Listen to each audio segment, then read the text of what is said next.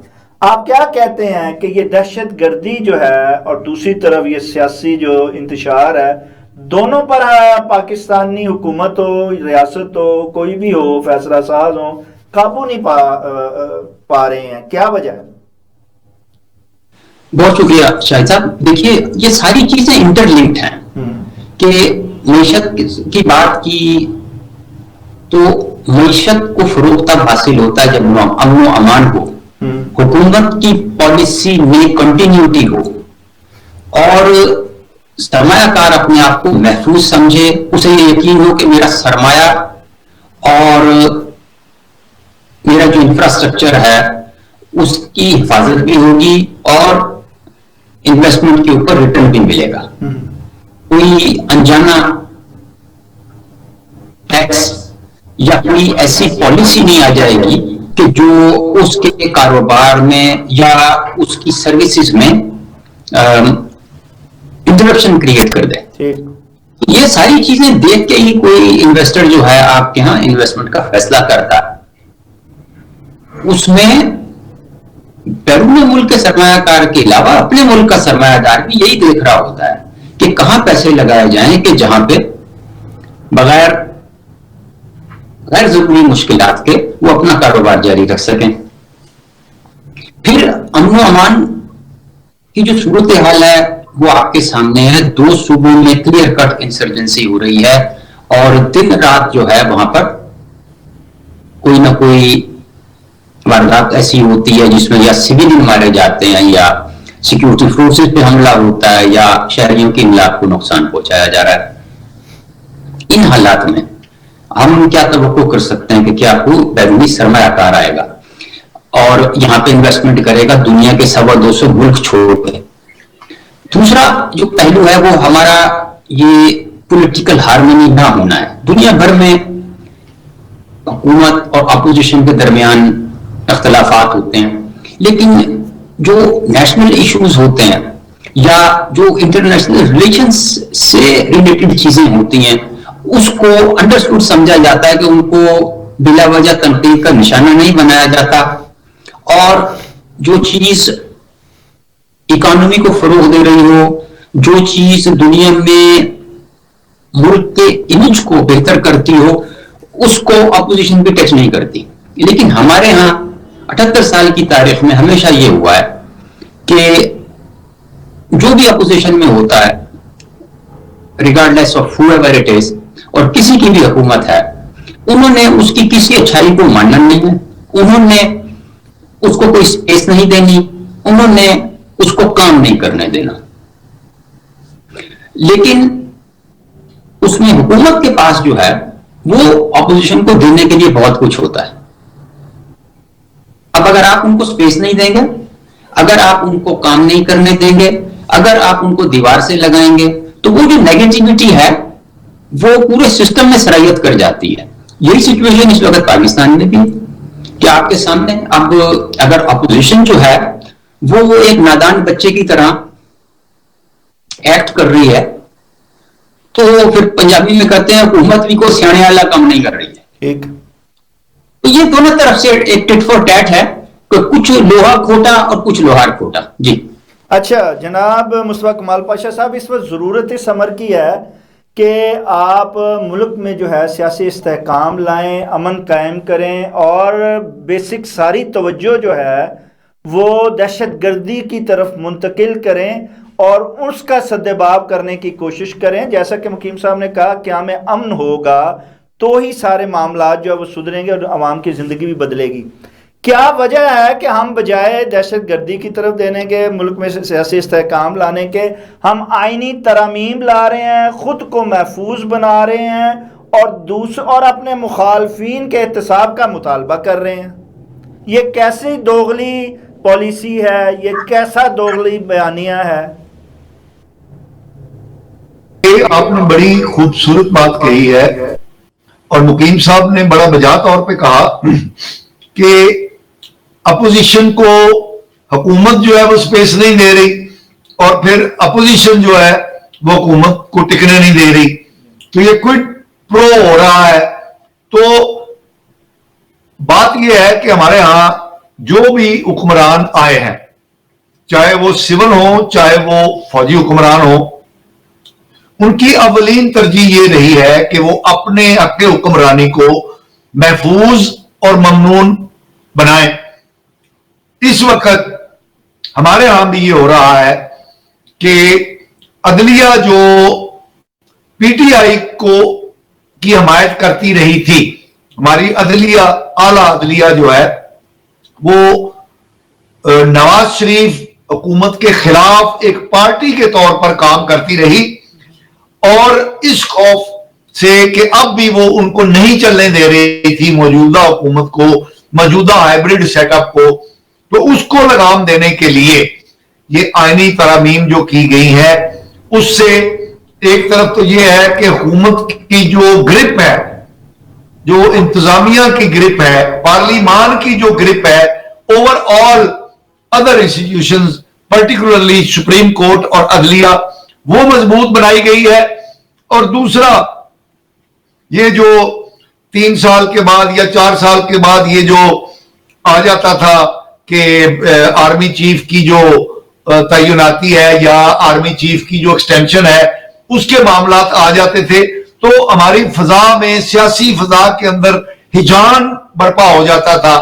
اس چیز کو بھی کنٹرول کرنے کے لیے اور اس سیٹ اپ کو طوالت دینے کے لیے, لنگر آن کرنے کے لیے, استحکام دینے کے لیے جو ہے یہ ترامیم کی گئی ہے اور کی جا رہی ہے. 28ویں ترمیم بھی آنے والی ہے. اور پھر بدلتے ہوئے حالات کے اندر, کیونکہ حالات چینج ہو رہے ہیں, جو جنگ کی ڈائنامکس ہے وہ تبدیل ہو گئی ہے, تو اس حوالے سے جو ہم نے یہ جو NFC ایوارڈ ہے اس کو ریوائز کرنا بھی ضروری ہو گیا ہے, تاکہ مرکز کے پاس معقول رقم ہو جو جس کے ذریعے وہ دفاع اور ملک کی جو دیگر ضروریات ہیں ان کو وہ فیڈ کر سکے. اس کو بھی ریوائز کرنا جو ہے وہ ضروری ہے, اور اس کو ریوائز کرنے کے لیے بھی آئین میں ترمیم کی ضرورت ہے. پھر دوسری طرف یہ جو صوبوں کو اختیارات دیے گئے تھے اس کے بھی کوئی بہت اچھے اثرات جو ہے وہ ہمارے قومی منظر نامے پر اچھے اثرات مرتب نہیں ہوئے. میں اس کی آپ کو چھوٹی سی ایک مثال دیتا ہوں. تعلیم جو ہے یہ صوبائی ایشو ہو گیا, تو پتہ یہ چلا ہے کہ سندھ کے اندر محمد بن قاسم کو جو ہے وہ ایک ڈاکو کے طور پر ٹریٹ کیا جاتا ہے ان کی تعلیم, ان کی کتابوں کے اندر, اور راجہ داہر کو سندھ کے سپوت کے طور پر کیا. میں نے یہ پڑھا ہے, دیکھا ہے, میں نے یہ خود کتابیں نہیں پڑھی, میں نے یہ پڑھا ہے اس بارے میں.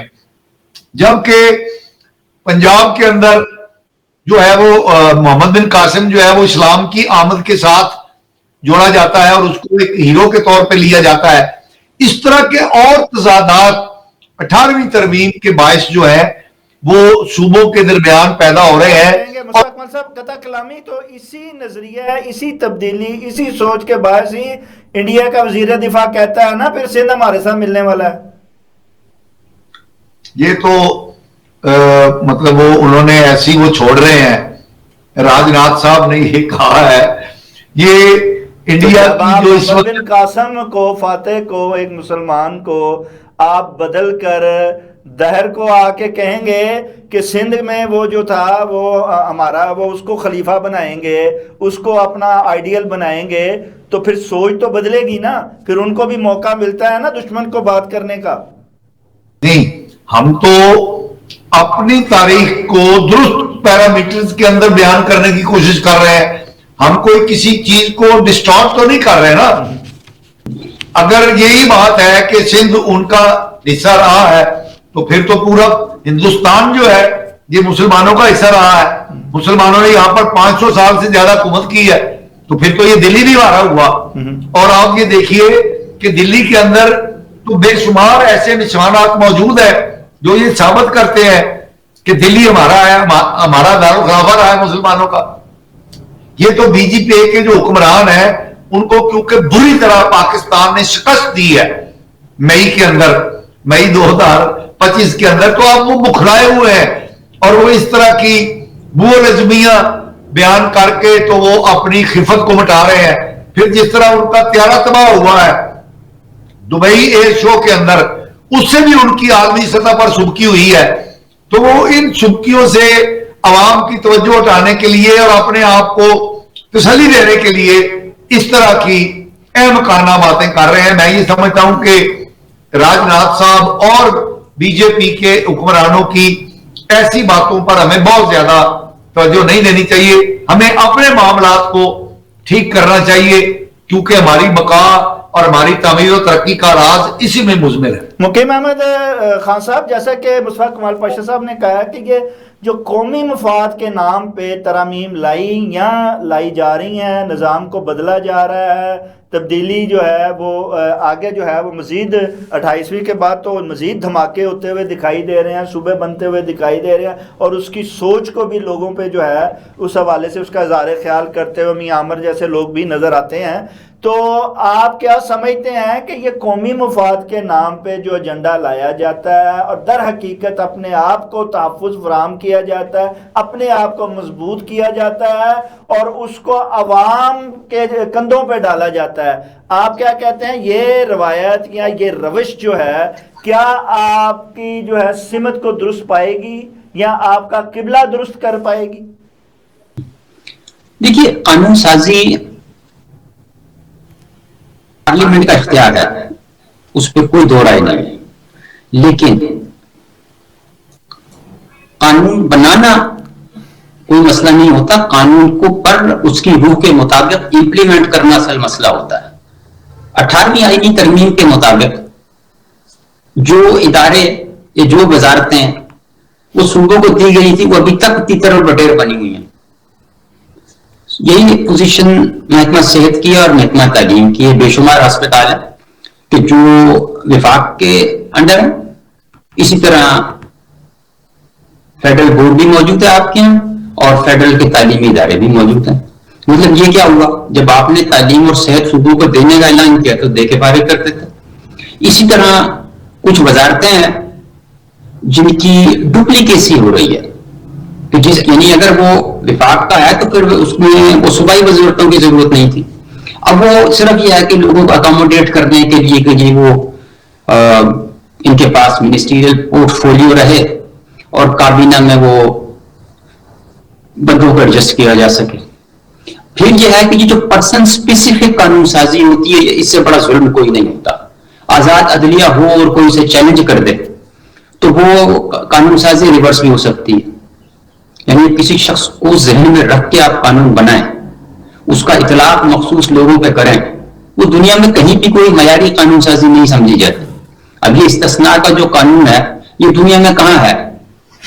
2-4 مذہبہ خیز مثالیں ضرور موجود ہیں, میں زبانی بھی بتا سکتا ہوں, لیکن یہ ہے کہ ان کو مانا نہیں جاتا کہ جن مثال کے طور پہ جن حکمرانوں کو یا جن اشخاص کو کوئی استثناء بھی حاصل ہوتا ہے, ہیڈ آف اسٹیٹس کو, رائلٹیز کو, وہ انٹرنیشنل کورٹ آف جسٹس جو ہے وہ بھی نہیں مانتی.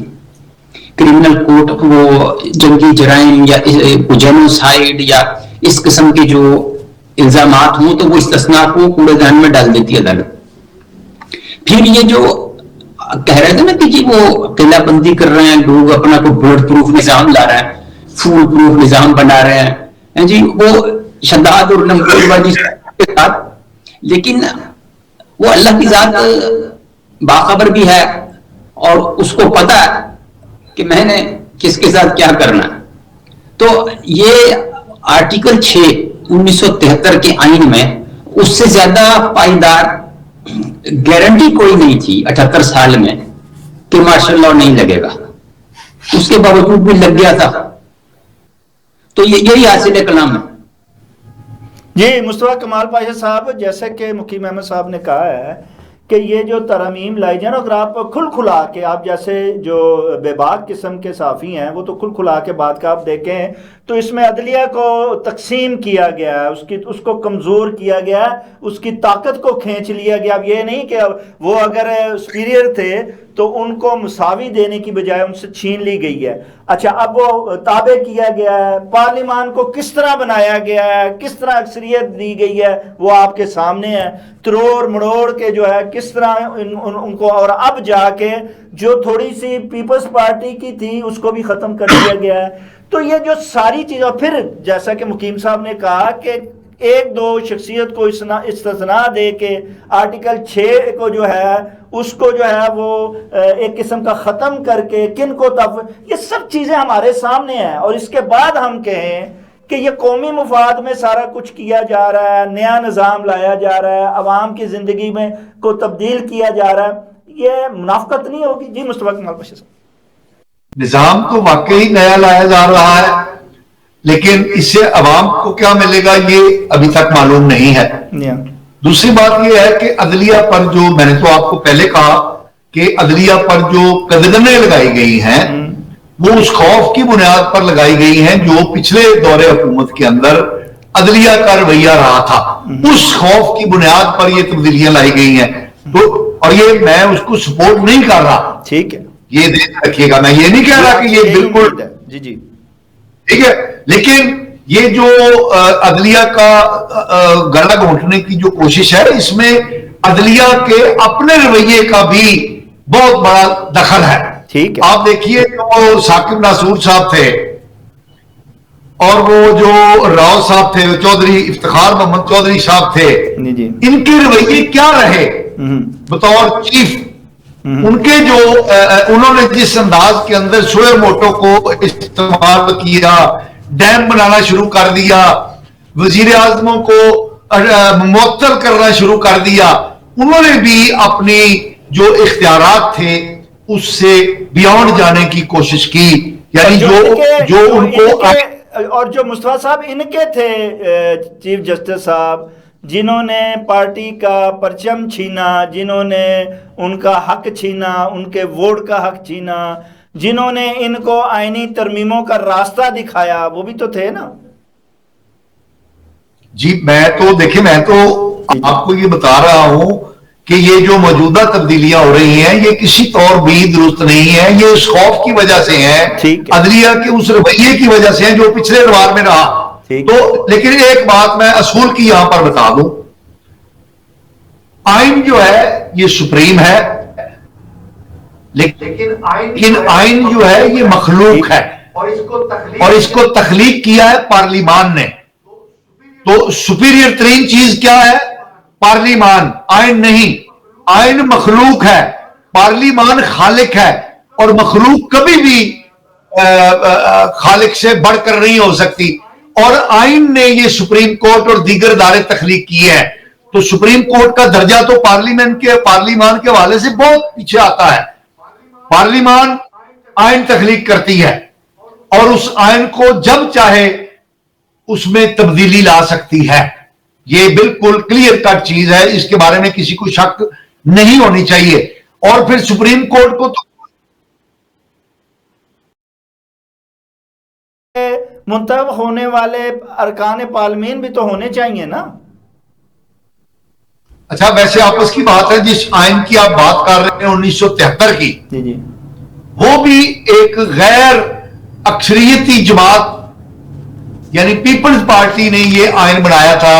اور آپ کو پتا ہے کہ 71 کے جب الیکشن ہوئے تھے تو اس میں جو 160 سے زیادہ نشستیں، جو 162 نشستیں تھیں مشرقی پاکستان کی، اور وہ 160 شیخ مجیب کی جماعت نے جیتی تھی.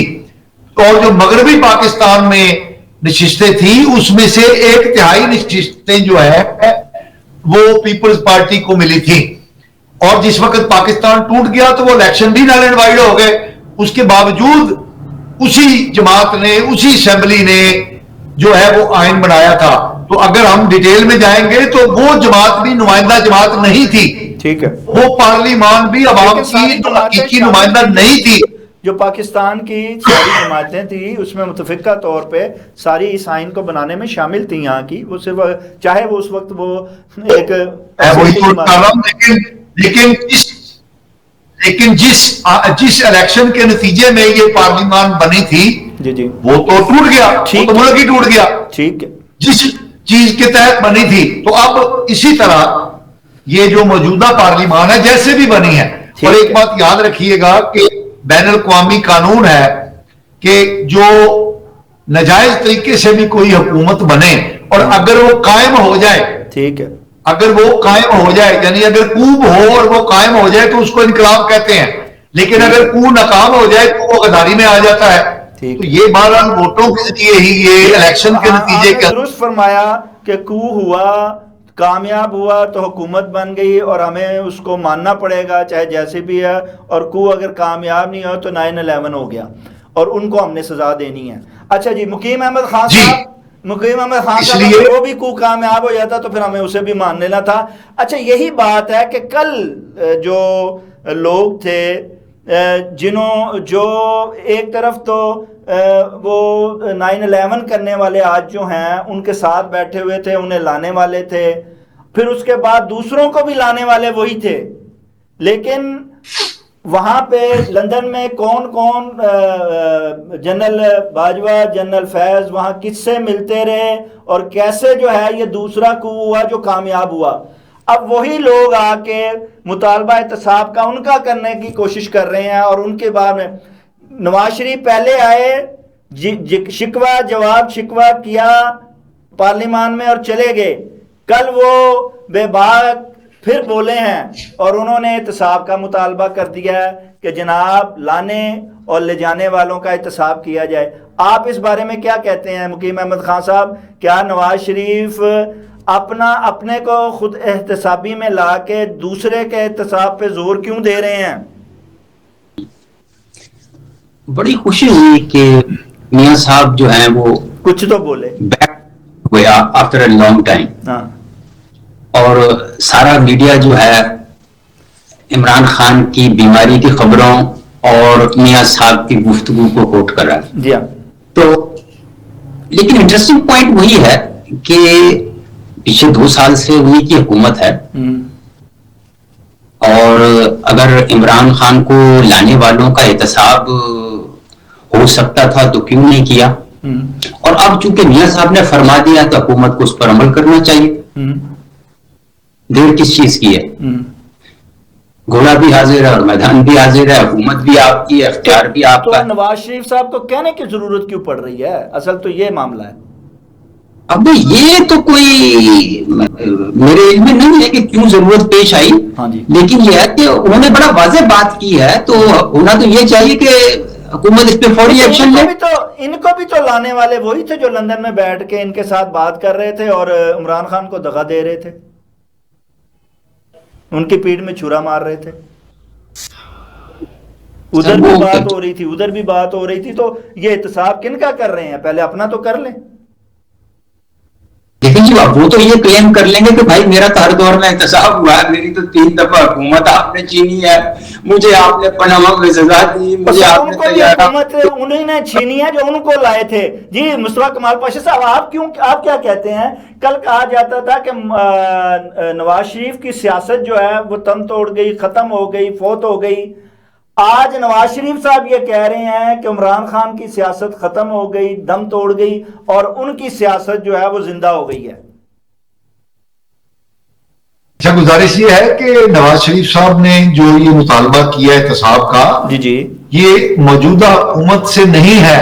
اچھا، کیونکہ جن کا وہ احتساب کرنے کا کہہ رہے ہیں وہ سول گورنمنٹ احتساب ان کا نہیں کر سکتی۔ ان کا احتساب انہوں نے جس پیرائے میں کہا ہے وہ فیض حمید صاحب کا احتساب جنہوں نے کیا ہے انہی کو کہہ رہے ہیں اچھا کہ جنرل باجوہ کا بھی احتساب کریں۔ ٹھیک ہے، اس لیے یہ ہمیں کلیئر اس بات پہ رہنا چاہیے کہ جنرل باجوہ صاحب کا احتساب جو ہے وہ سول کورٹ میں نہیں ہونا، وہ آرمی کے اندر ہونا ہے، جس طرح فیض حمید صاحب کا ہوا ہے۔ لیکن پہلی بات پاشا صاحب، یہ فیض حمید صاحب اور یہ مصطفیٰ کو ذرا وضاحت فرما دیجیے، آپ جیسا سینئر صحافی بیٹھا ہے تو آپ بالکل اس کی نشاندہی فرما دیں گے کہ یہ جو جن کا احتساب کرنے کو کہہ رہے ہیں اور لانے اور جانے والوں کی بات کر رہے ہیں کہ کون لانے والے تھے اور کون لے جانے والے تھے، ان دونوں کا احتساب کریں، تو آپ نے تو واضح دونوں کے نام بھی لے دیے، تو یہی تو دونوں ان کو بھی لے کے آئے ہیں. یہی تو میں بار بار کہہ رہا ہوں کہ لندن میں بیٹھ کے انہی سے جنرل عاصم منیر صاحب تو بعد میں آئے ہیں. اچھا، یہ آپ نے بڑی پیاری بات کہی ہے، لیکن ذرا اس بات پہ کلیئرٹی کر لیں کہ لانے اور لے جانے والے ہر دور میں ایک طرح کے لوگ رہے ہیں، لیکن عمران خان صاحب کو لانے والے اس لیے مجرم قرار پا رہے ہیں کہ عمران خان صاحب کا ریاست پاکستان پر جو انہوں نے حملہ کیا، اس کی وجہ سے ان کو لایا جانا جو ہے یہ ایک جرم بن چکا ہے، اور ان کے جو لانے والے ہیں ان کو بھی کٹارے کے اندر کھڑے کرنے کا کہا جا رہا ہے. اگر یہ فرق ذہن میں رکھیں کہ نواز شریف صاحب کو بھی اگر لایا گیا تھا تو لیکن نواز شریف صاحب نے کبھی ریاست پاکستان کو للکارا نہیں ہے، نواز شریف صاحب نے ریاست پاکستان پر کبھی حملہ نہیں کیا ہے، نواز شریف صاحب کبھی ریاست پاکستان کے دشمنوں کی زبان نہیں بولتے رہے، جبکہ عمران خان صاحب یہ سارے کام کرتے رہے ہیں اور کر رہے ہیں. اس لیے نواز شریف صاحب نے یہ کہا ہے. آپ سے اس کا جواب لے لوں کہ نواز شریف صاحب، محترمہ مریم نواز صاحبہ، شہباز شریف صاحب، یہ سارے ہی جلسوں میں کھڑے ہو کے تصویروں کی طرف اشارہ کر کے جو کچھ کہتے رہے ہیں، جو خواجہ آصف صاحب کہتے رہے ہیں، وہ محفوظ ہے اور بار بار میڈیا جو ہے وہ سناتا ہے. اور عدالت پر جو حملہ کرتے رہے ہیں وہ بھی ساری عوام نے دیکھا ہے. تو اس دور میں بھی وہ سب کچھ ہوتا رہا ہے، صرف اس وقت پکڑا نہیں گیا، آج پکڑا جا رہا ہے. اور ذاتی طور پہ یہ اس کو اس طرح نہ ملائے. عمران خان نے 29 مئی کو جو کچھ کیا ہے وہ ریاست پاکستان پر حملہ ہے، افواج پاکستان پر حملہ ہے.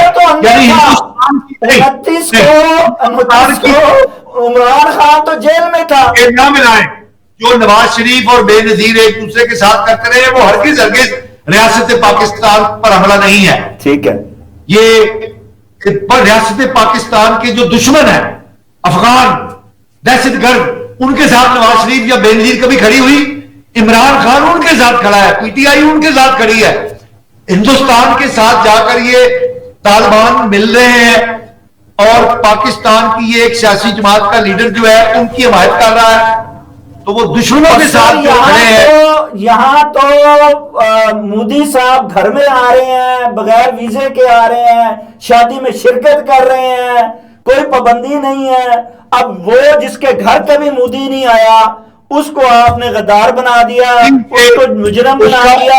اور جس کے گھر آ کے پگڑی پہنی، شادی میں شرکت کی، بغیر ویزے کے سارے جو تھے قانون و آئین کو توڑ کے پہنچے، ان کو آپ کہہ رہے ہیں کہ نہیں جی وہ محب الوطن ہے. تو زیادتی ہے مصطفیٰ کمال پاشا. سینئر صاحبی میں تو کہہ رہا ہوں کہ جو action specs louder than words. جی ہاں، عمران خان اور پی ٹی آئی کے جو بیانات ہیں، جو ایکشنز ہیں، وہ یہ ثابت کر چکے ہیں کہ یہ پاکستان کو ڈی سٹیبلائز کرنے والے ہیں. اچھا خان صاحب، آخری سوال آپ سے، مصطفیٰ صاحب کے واضح ہو گیا. آپ ساری چیز کو دیکھتے ہوئے آپ کیا کہتے ہیں کہ کیا خود احتسابی کو چھوڑ کر مخالف کا احتساب جو ہے وہ ضروری ہے، ہونا چاہیے، کہ احتساب بلا امتیاز سب کا ہی ہونا چاہیے؟ سب ہی قصوروار ہیں، سب ہی اس میں ملوث ہیں، لانے والے بھی، کل بھی، آج بھی اور آئندہ بھی جو ایسا کریں گے وہ سارے قابل احتساب ہیں. آپ کیا کہتے ہیں؟ میں تو صرف شیئر یس کر سکتا ہوں اس کے جواب. شعر سنائیں، گدڑ سنائیں صحیح. تمہاری زلف میں آئی تو حسن کے آئی، زلف میں آئی تو حسن کے آئی، وہ جو میرے نام آئے نماز میں تھی یا نام ضیاء میں تھی. تو یہ سلسلہ ہے یہاں پہ کہ وہ تمہارا کتا اور ہمارا کتا ٹومی. یہ ہے کہ جی مطلب اس نے کہا تو غلط کہا اور ہم نے کہا تو صحیح کہا. اپنے اپنے وقت پہ ساروں نے ہی فوج سے حمایت بھی لی